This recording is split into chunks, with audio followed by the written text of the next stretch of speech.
Welcome to the Veterans Corner here in Dayton, Massachusetts. It's a locally produced cable show that speaks to all things veterans, and we have a guest here today, somebody many of you may know.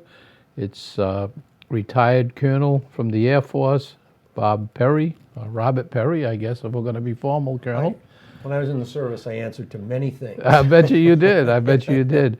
So, as I've only been here for a short period of time, maybe 9 years or so in town, but you're one of the first veterans that I did meet, and found out very quickly that you're very active in town and very active in the veterans community. Try to be. Yeah, and made my job a little bit easier. Thank you. And I guess you're a local graduate from DR?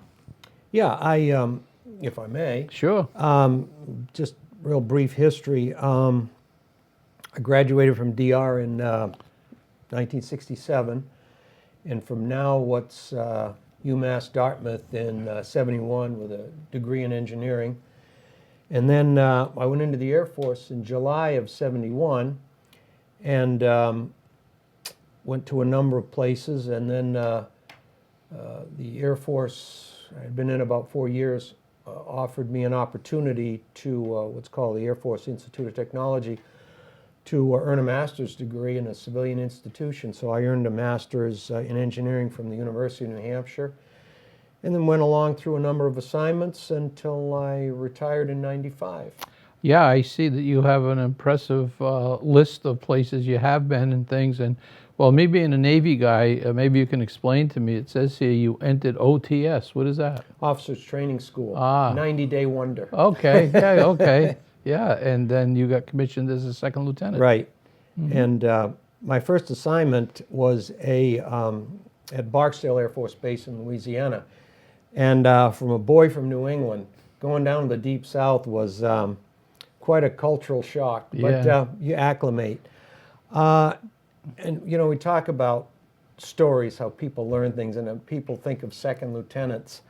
I was very fortunate in that my first supervisor was a major. And after I got settled in my job as a civil engineer, he said, "Bob," he said, "we're going downstairs in our building." And he said, he introduced me to a Chief Master Sergeant E9 and a Master Sergeant E7. He said, "Follow these guys around for 2 months because they're going to show you how the Air Force works and how you really get things done." Yeah. Best thing that could have happened. Yeah, they were seasoned, were and they must have seasoned. been pretty much Yeah. combat, because I see that you caught the end of the Vietnam War era. In 71 to 73, you were at Barksdale Air Force Base. Yeah. That's the one you're talking about. But, right. And I got deployed twice to the island of Guam, 32 miles long, 8 miles wide, surrounded by ocean. And first time I was in command of a 50-man engineering team that was deployed there to provide the tent city that was built there and all the infrastructure to support the enhanced bombing of North Vietnam, including President Nixon's Christmas bombing, which ultimately brought an end, thank God, to the war. And after we finished that job, I came back and I was redeployed again to work at the headquarters for the civil engineer there. And if there was a SAC airplane somewhere in the Pacific, I was the problem-solving guy that, in terms of the airfield or any of the systems that supported the base. And then I see you moved on to Thailand. Yeah, Nakhon Phanom, Thailand, 56 Special Operations Wing, and we'll leave it at that. Yeah, well, 10 years before the time you were there, in 1974, there was a lot going on there. Oh, yeah. And I'm finding out now because as the VSO here in town and Director of Veteran Services, we got some guys coming in from that era that are now putting in for disabilities. And originally they could not get their disability put through because there were no records. They didn't want to admit that they were actually there. But that was a seat of Strategic Air Command, wasn't it? It was. I mean, no secret. You can't tell us no secrets. No. But It was the headquarters of U.S. Assistance Group. They're located in Thailand, and there were a lot of special operations. that Yeah, went along, yeah, I'm along finding a that lot out of, because a lot of issues that went along. some that of the just- records are now being released, or what they well, had I'm not to. going to release. No, I know you're not going to release them, but they put them together based on, I don't know, and of course in the Navy they would have logs and things like that. I don't know what the Air Force used, but they can put everything together. Anyway, that's so interesting. And then you were at Clark Air Force Base. I see that Yeah.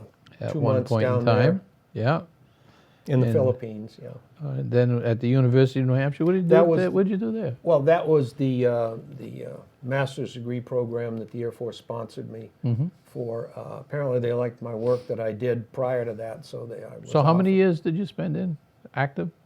24, just over 24 years. Just over 24. Okay, that's a good good run, as they Yeah. say. Yeah. And when I left there, I went to Tyndall Air Force Base, which was in Florida.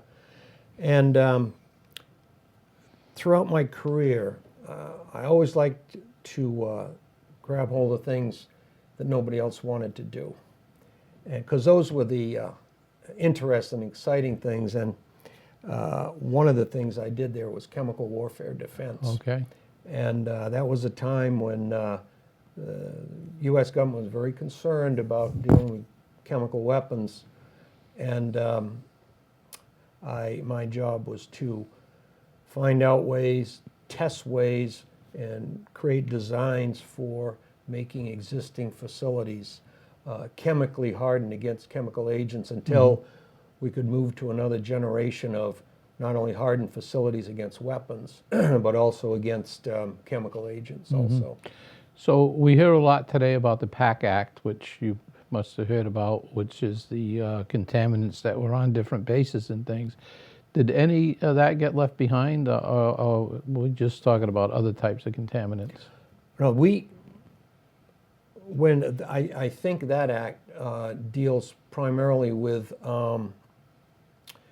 burn pits. And toxic chemicals. Toxic chemicals.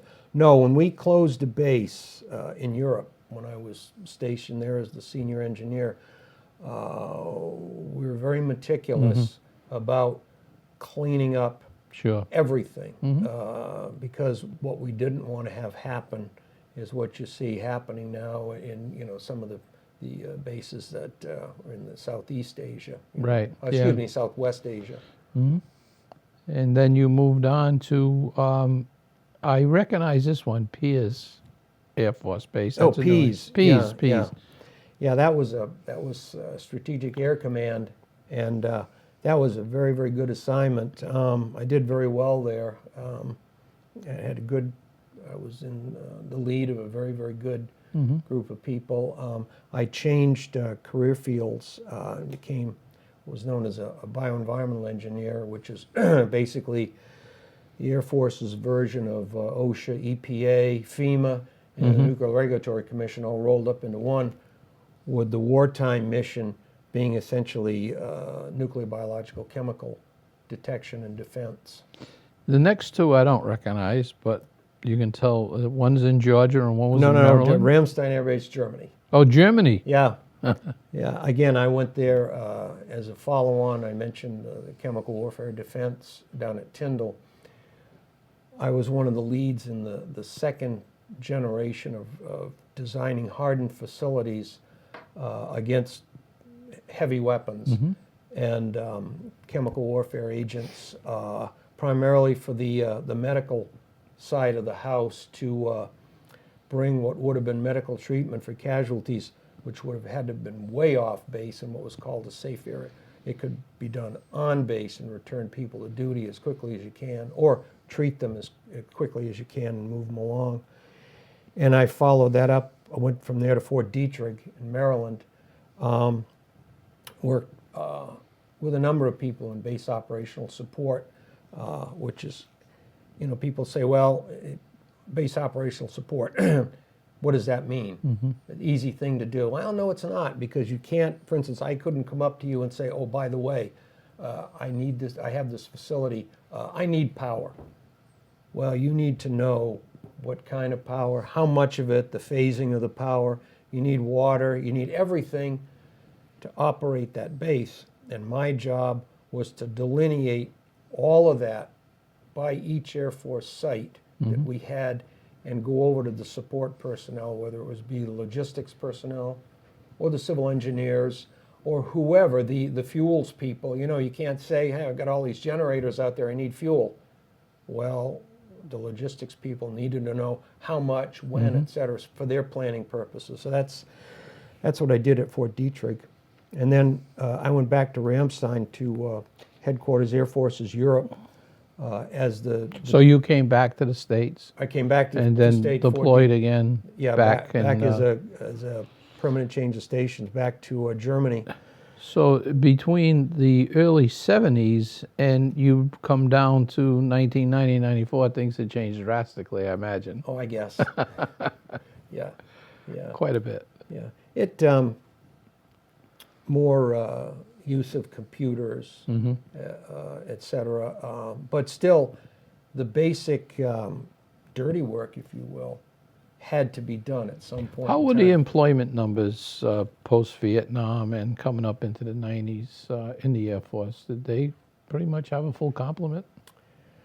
It was do more with less. Do more with less. After Vietnam, there was the drawdown, Yeah. you know, across the board, and then Reduction in force, I think they reduction called in it, right? force, Yeah. yes, and then after the wall fell, if you will, and the Warsaw Pact disintegrated, if you will, there was another reduction in force, and you know the work load requirements, the missions actually increased, but you had less people to do it with, and it challenging time. Yeah, that's what I would think. And I was just getting out of, well, I was already out of my reserve component, but I did know a lot of people that they continued on and they stayed in the different reserve units. Yeah. Now, the Air Force, and I can't speak to the Army or the Navy, I don't know, but the Air Force during the late 80s could almost see this thing coming and shifted a lot of the heavy lift, airlift responsibilities over to the Guard and the reserve components, which the Congress had basically said, that's what we want to enhance, Guard and reserves. We want to build that up because it's less expensive to operate. Yeah, and they kept with that because that's basically what they're using now. Yeah, and like every new fighter aircraft, for every 3 fighter aircraft that would come off the line, 1 would go to the Guard or reserves, you know. So that's, the workload shifted somewhat, but the active side, we still had a lot of work to do. Yeah, and locally, Otis stayed in place, and I guess it's Hanscom, right? Hanscom Field, And right? that was pretty good because we lost the fleet out in Newport. We lost most of the bases in Rhode Island, the CB base in Davisville, all got closed. But I guess the Air Force, I don't know if it was strategic or what, but they kept Otis and Hanscom right here. Yeah, they still run the Guard out of Otis. Oh, that's pretty good. So then I see that you ended up in Washington, D.C. with the brass. Yeah. I was very fortunate that I worked out of Bolling Air Force Base and out of the Pentagon with a gentleman that was a political appointee. However, he was a retired Navy 06 Navy captain that knew his way around, was a real gentleman in the sense that I could sit down, you know, and he was here, and I was here on the scale, if you will, the political scale. We would sit down once a week and have an open and honest discussion about the issues that were important to him and were important to us. But it was very refreshing to be able to have that open discussion. And, you know, sometimes he would agree with me to the 90th percent level. Sometimes he would agree at the 10% level. But the point being, it was a very nice assignment to finish up a career with. Well, that's we know quite a bit now about where you were, and do you have a favorite location out of all this that you went to, or do you like them all? Pease was a wonderful assignment. Pease. Germany, we had 2 5-year tours. Our youngest son was born I was going to there. ask you that. Did you have your family Yeah, with yeah. you on these different Well, assignments? on the ones let they me could see. go? Starting at University of New Hampshire, yeah. Yeah. But our youngest son was born in Germany. Again, very fortunate to work both times with general officers that took the approach that if you have work to do, you're here till it's done. But once that mission is completed, we don't want to see you for a few days. So my family and I took the opportunity to travel, and it was very nice. Very, very. Have you been back to any of the Planning to assignments? do that next month? Next month? Oh, Yeah. Okay, good. Yeah. Good for you. So, and it was very, very pleasant, very nice people, and I may get a little emotional here. Okay. My dad was in the 101st Airborne Division, and he jumped into Normandy on D-Day, and they visited in '92. My parents did, and we went back where he was in Bastogne. We went back from Bastogne all the way to the beaches because he had never seen the beaches because he jumped inland. He was inland. Yeah. And all the stories you hear about the beaches, we walked out. I don't know how any of our troops survived that. Just the way the beaches were configured, et cetera. But it was very nice to take my dad back through all that. Yeah. And it was two very good assignments. Well, I know our big background is not history, but we heard different things along the way. And from what I understand, the Germans said that Eisenhower wasn't that big of a risk taker, and he wouldn't land in Normandy. They had him going to somewhere else. Calais. And they come to find out that he was a risk taker, and he made the right decision. Yeah. Thank Yeah. goodness for everybody involved. Yeah.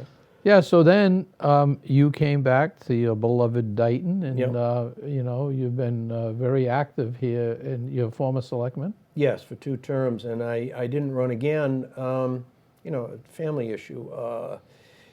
Our youngest son was going to be going off to college, and the time you spend with your family is precious. And I would have loved to have kept serving, but I made the decision to take that time that I was giving to the town and spend it with my youngest son. And it was just fortunate that he went to a school in Rhode Island, and he still lives in town. So that's good, but it was the right decision. And you've served on some boards and commissions. You served I'm serving on a couple now. Yes. The school building committee and then the waste reduction committee. And I served on the land use committee several years ago. Yeah, that's very good. I know you were there Monday night when the town residents voted to adopt the part of the HEROES Act that is very important to veterans. And rightly so. And rightly so. And it was unanimous vote. And, I'd like to again thank the residents of Dayton for that vote. It's heartwarming when you see the community that you live in embrace veterans and understand what their mission was and what they still do. So we're fortunate to have that. And not everyone, when you served, you were a veteran on the boards. I want to make sure I say this right. When you go to a lot of the city councils and boards now, there's no veterans. And there's not a That's lot of unfortunate. veterans. No. I was at a conference not too long ago, and the administrative judge, he came down from the VA, one of the administrative judges that do the claims, and he said that out of 125 judges, 25 are veterans and 100 are non-veterans. He said 20 years ago it was flipped the other way, but they're just not there. So veterans are always can't think of another word, always fighting for our benefits, and it's a noble thing to do. Well, a couple of things come to mind. If you've never been in the armed forces, I would always say to people, if you haven't been there, there's a couple of things you need to realize. Number one, when someone goes into the military, they take an oath.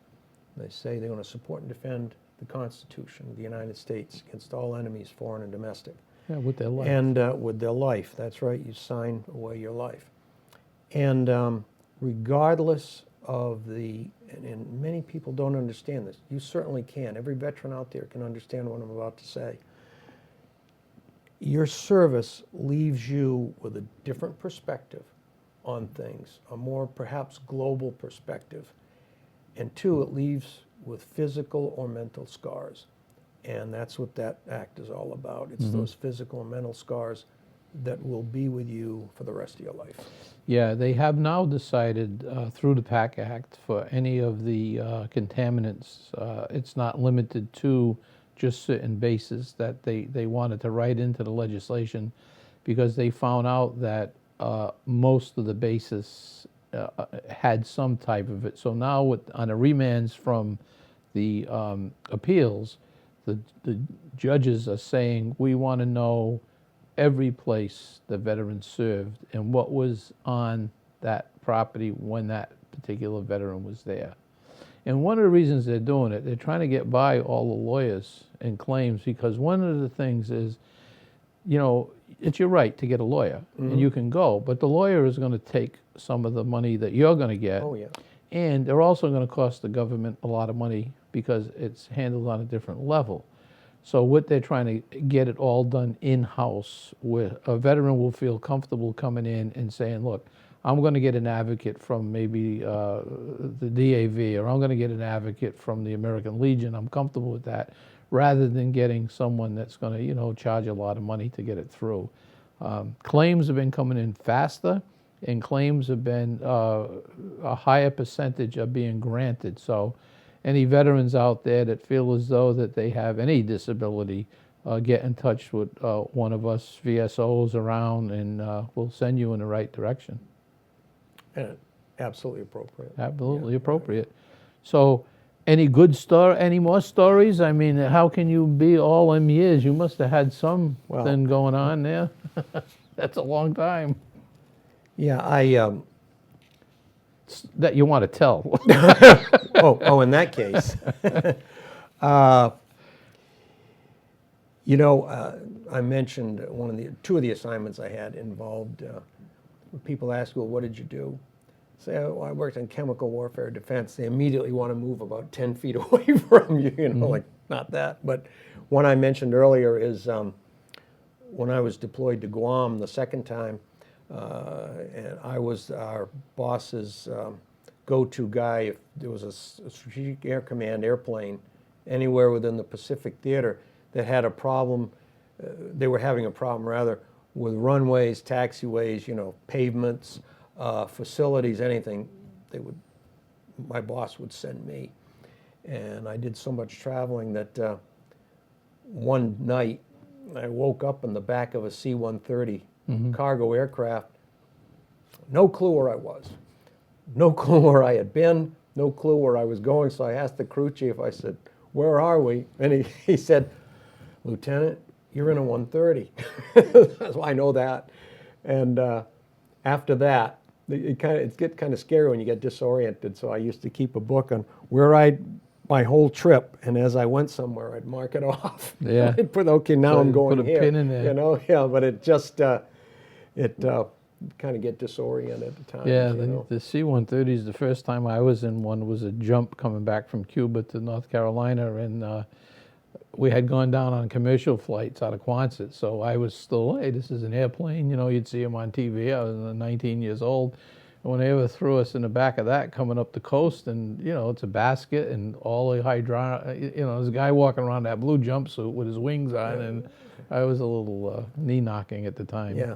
It's not. They're still pretty much the same though, the C-130s, right? That's workhorse. Oh, yeah, it's a workhorse. It'll take a lot of rounds too before it I has any guess problems. so. A lot of rounds.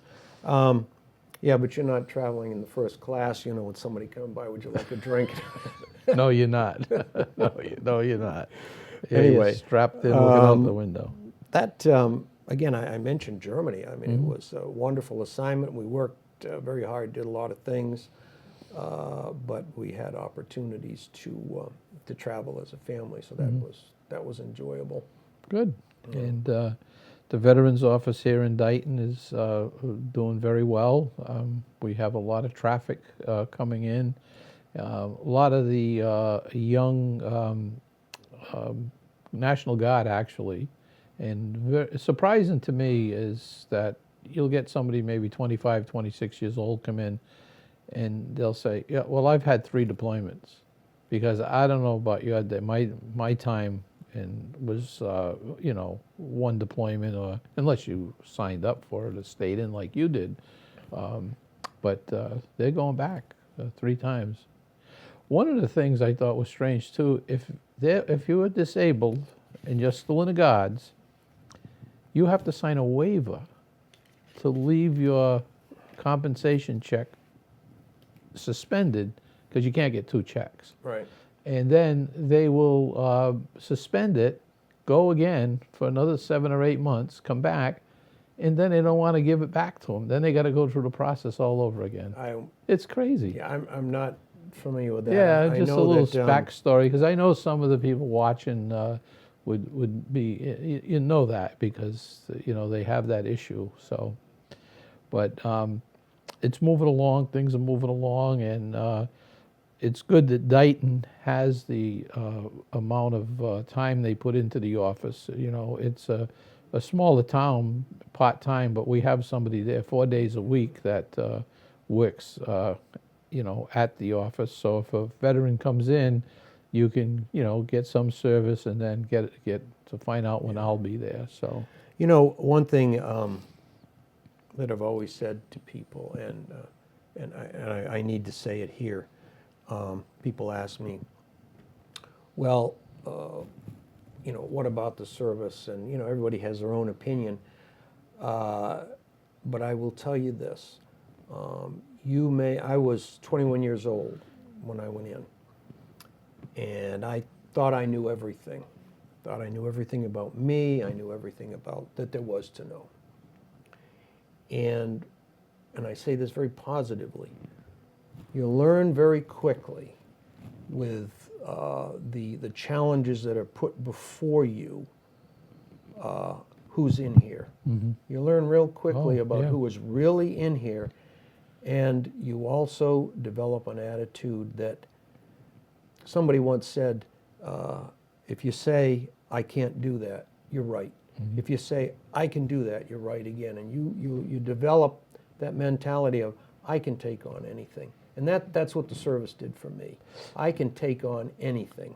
And it does that for just about everybody. Anyone that serves and serves honorably and leaves whatever time they, you know, either stay in for a while or they do their 3, 4, 2, whatever years that they signed up for, that will follow them for the rest of their life in all kinds of positive ways. So that Absolutely. investment of time at that time is, you know, it's invaluable. It's served me well, and I know just about everybody that I know that's been in has done well. Whether you serve for 3 or 4 years, Right. depending on your initial commitment, or you serve 30, you've still served the nation. Yes. You know, and that's so critically important. Yeah.